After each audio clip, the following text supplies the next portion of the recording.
आज हम संयुक्त राष्ट्र संघ इसकी विशिष्ट समितियों को विस्तार से समझेंगे।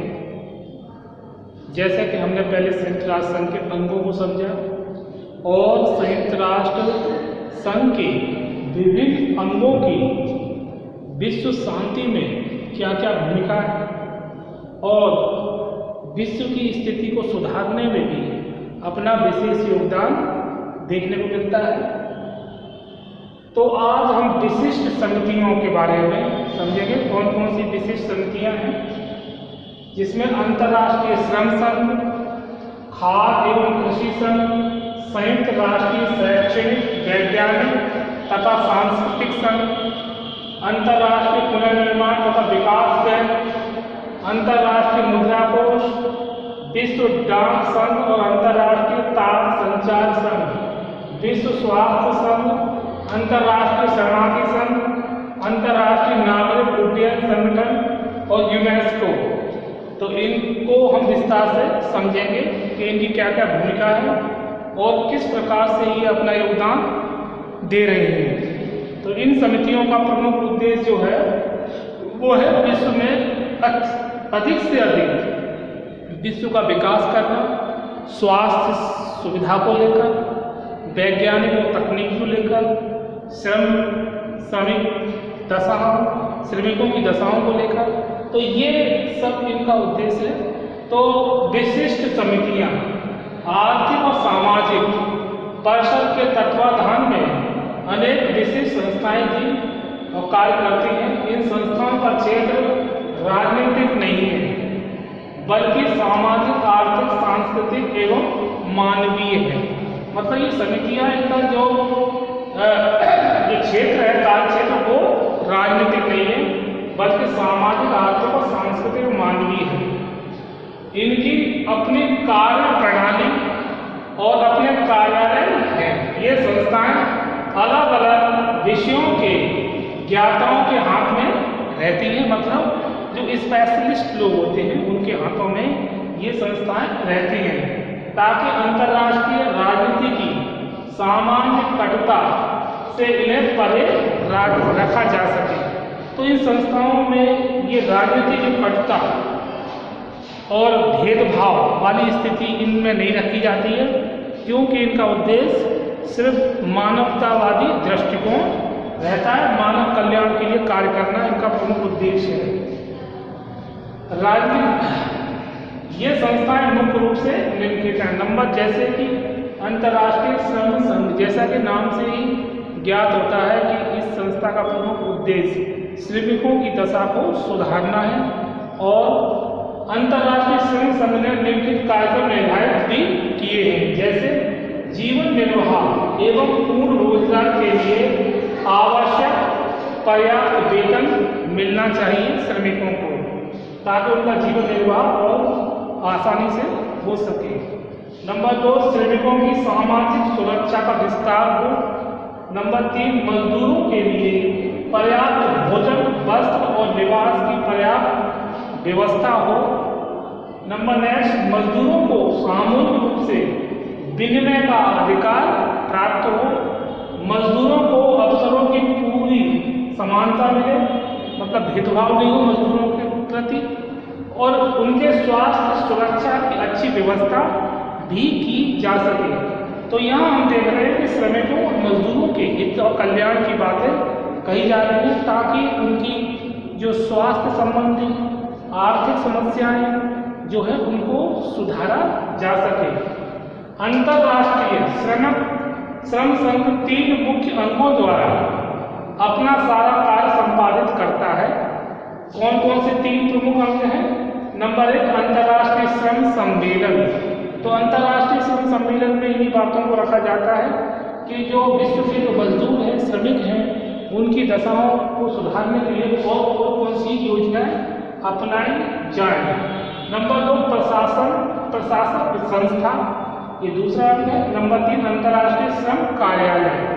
अंतर्राष्ट्रीय श्रम कार्यालय में ये बात इस बात पर ध्यान रखता है कि जो श्रमिक से संबंधित जो विभिन्न समस्याएं हैं और उनको किस प्रकार से सुलझाया जा सके। तो ये जो 3 अंग हैं अंतर्राष्ट्रीय श्रम संघ के 3 प्रमुख अंग हैं। ये अपना महत्वपूर्ण कार्य करते हैं श्रमिकों की दशा सुधारने के अंतर्गत। इसके बाद नंबर 2 खाद्य एवं कृषि संघ। जैसा कि नाम से लिया है, खाद्य और कृषि यानी कृषि व्यवस्था को सुधारना।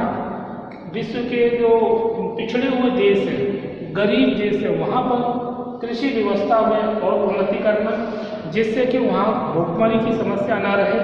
आपातकाल की अवस्था में जो एक भुखमरी के शिकार लोग होते हैं उससे उनको बचाया जाए, उनको उन्नत खाद्य बीज उपलब्ध कराना और खाद्यान्न समस्याएं उनके मतलब यदि अकाल पड़ता है तो खाद्य व्यवस्था को भी दुरुस्त करना। तो अक्टूबर 1945 ईस्वी में क्यूबेक कनाडा में खाद्य एवं कृषि संगठन की स्थापना हुई। इसके कार्यालय में अलग अलग विभाग हैं, जैसे कृषि वितरण, आर्थिक व्यवस्था, मछली उद्योग, ग्राम कल्याण आदि। इस संगठन का प्रधान कार्यालय रोम में है। तो खाद्य कृषि संगठन का उद्देश्य विश्व में खाद्यान्न समस्या का निपटारा करना और कृषि संबंधित जो भी समस्याएं हैं, खाद, बीज और उन्नत किस्म की फसलें और कृषि करने के तरीके किस प्रकार से उनमें सुधार किया जा सके। संयुक्त राष्ट्र शैक्षणिक, वैज्ञानिक तथा सांस्कृतिक संघ। तो इस संस्था का उद्देश्य विश्व में पिछड़े हुए देशों में शैक्षिक स्तर को सुधारना, वैज्ञानिक विकास करना और सांस्कृतिक समन्वय पर ध्यान देना इसका प्रमुख उद्देश्य है, ताकि जो पिछड़े हुए देश हैं वहाँ पर जो शैक्षणिक स्तर को सुधारा जा सके, लोगों को सभ्य बनाया जा सके, लोगों को समझाया जा सके कि तकनीकी विकास से वो अपना ही नहीं पूरे विश्व का विकास करेंगे। तो इस संघ का प्रमुख उद्देश्य ये है।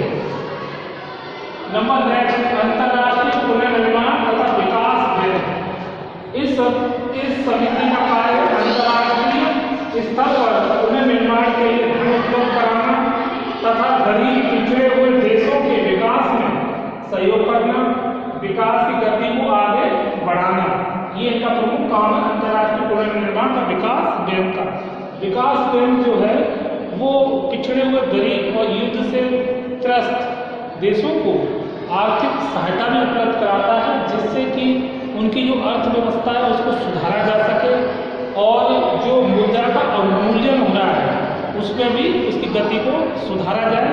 तो अंतर्राष्ट्रीय विकास जो बैंक है वो गरीब, पिछड़े हुए और अविकसित जो देश हैं उनको धन मुहैया कराता है ताकि वो अपना आर्थिक विकास कर सके।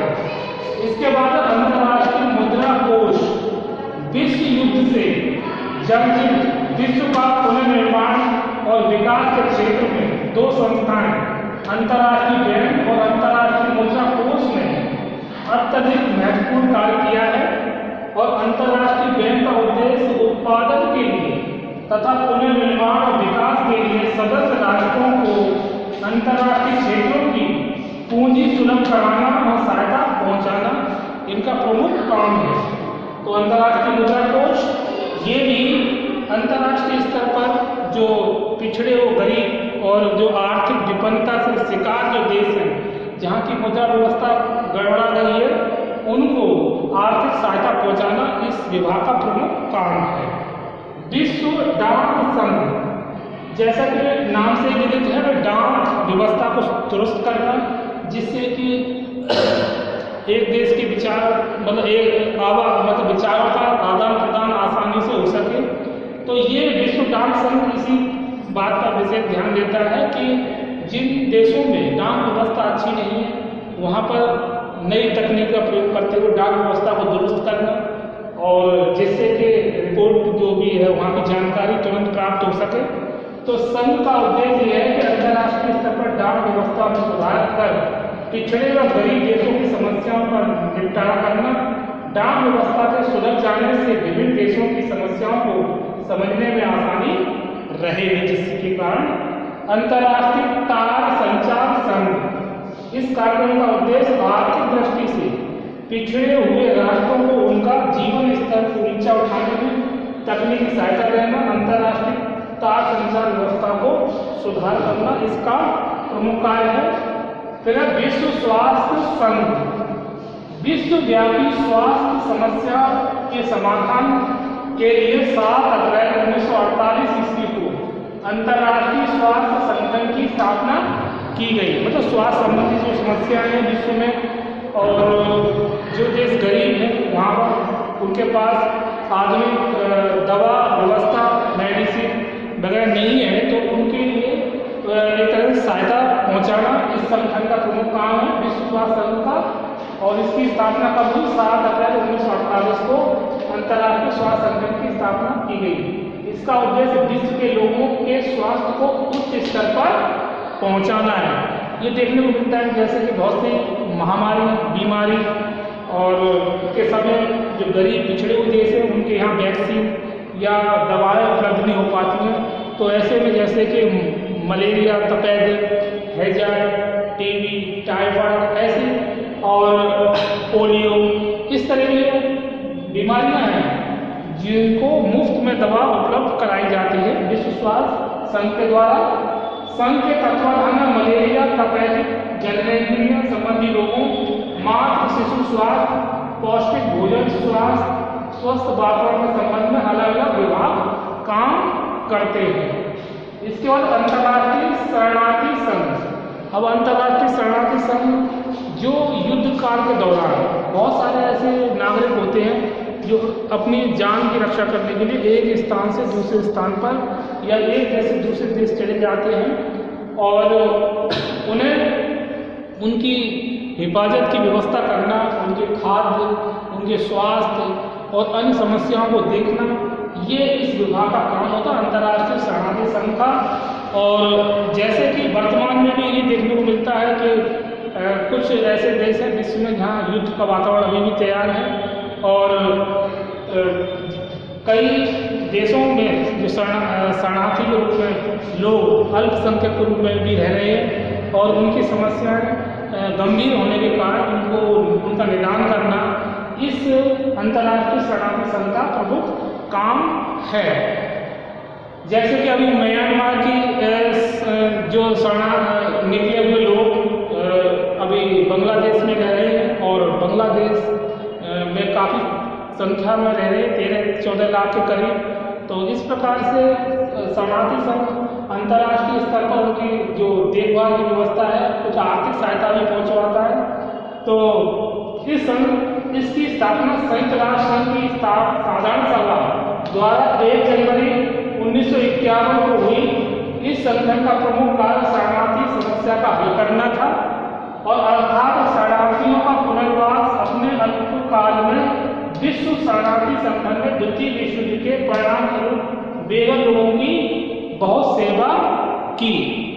तो अंतर्राष्ट्रीय शरणार्थी संघ वर्तमान में भी अच्छी भूमिका निभा रहा है। और जैसे कि तिब्बत का जब विवाद हुआ चीन के द्वारा, तो इसमें बहुत सारे तिब्बती भारत में भी आकर रहने लगे और जहाँ पे भी विश्व में किसी भी कोने में शरणार्थी संबंधी घटना या उनकी परेशानी सामने आती है तो उनका जो सहयोग कौन करता है? संयुक्त राष्ट्र संघ का अंतर्राष्ट्रीय शरणार्थी संघ। इसका अंतर्राष्ट्रीय नागरिक उड्डयन संघ। इस अंतर्राष्ट्रीय नागरिक उड्डयन संघ का उद्देश्य यही है कि जो पिछड़े और गरीब कमजोर देश हैं उनमें वायु यातायात को शुरू किया जाए जिससे कि आवागमन में सुविधा हो और एक स्थान से दूसरे स्थान पर सामान आसानी से भेजा जा सके। तो इसका उद्देश्य यही है कि जो गरीब पिछड़े हुए देश हैं उन्हें आर्थिक सहायता देकर वहाँ पर मतलब हवाई यातायात सेवा को चालू करवाना और ताकि उस देश का भी विकास अतिशीघ्र हो सके। यूनेस्को यह संस्था संयुक्त राष्ट्र संघ की प्रमुख संस्था है। विश्व स्वास्थ्य संगठन को सफल बनाने में तथा लोकप्रियता एवं ख्याति प्राप्त करने में यह संस्था अद्वितीय है यूनेस्को। और इसके 3 अंग हैं: महासम्मेलन, कार्यपालिका मंडल और सचिवालय। तो ये तीनों अंग महत्वपूर्ण रूप से कार्य करते हैं जिससे कि विश्व में स्वास्थ्य संबंधी कोई परेशानी न उत्पन्न हो।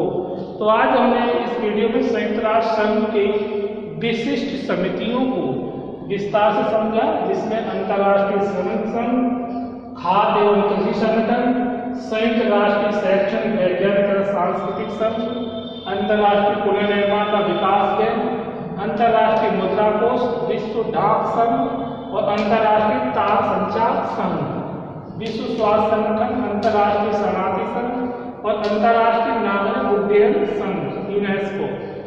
इसमें हमने देखा था अंतर्राष्ट्रीय श्रमिक संघ में कि किस प्रकार से अंतर्राष्ट्रीय श्रमिक संघ 3 मुख्य अंगों द्वारा अपना सारा कार्य संपादित करता है। अंतर्राष्ट्रीय श्रम सम्मेलन, प्रशासक संस्था, अंतर्राष्ट्रीय श्रम कार्यालय। और खाद्य कृषि संगठन की स्थापना 1945 ईस्वी में क्यूबेक कनाडा में खाद्य कृषि संगठन की स्थापना हुई। और इसके बाद हमने देखा अंतर्राष्ट्रीय मुद्रा कोष किस प्रकार से विश्व के जो पिछड़े हुए आर्थिक विपन्न देश हैं उनको आर्थिक सहायता करता है। और इसके बाद विश्व स्वास्थ्य संघ का स्थापना जो है 7 अप्रैल 1948 ईस्वी को अंतर्राष्ट्रीय स्वास्थ्य संगठन की स्थापना होती है, जो विभिन्न प्रकार की बीमारियों जैसे मलेरिया, तपेदिक, जघन्य संबंधी रोग, मातृ शिशु स्वास्थ्य, पौष्टिक भोजन, स्वस्थ वातावरण के संबंध में अलग अलग विभाग कार्य करते हैं। तो ये जो हमने देखा कि ये जो इनकी विशिष्ट समितियां हैं इनको राजनीति से कोई लेना देना नहीं है। इनका जो उद्देश्य है सामाजिक, आर्थिक, सांस्कृतिक एवं मानवीय है। इनकी अपनी कार्यप्रणाली और अपने कार्यालय हैं। ये संस्थाएं अलग अलग विषयों के ज्ञाताओं के हाथ में रहती हैं ताकि अंतर्राष्ट्रीय राजनीति की सामान्य कटता से इन्हें परे रखा जा सके और ये मानवीय कल्याणकारी योजनाओं को अपनी सही प्रकार से कर सके। तो आज हमने इस वीडियो में संयुक्त राष्ट्र संघ की विशिष्ट समितियों को विस्तार से समझा। इसके आगे हम नेक्स्ट वीडियो में और अधिक जानकारी प्राप्त करेंगे। ओके।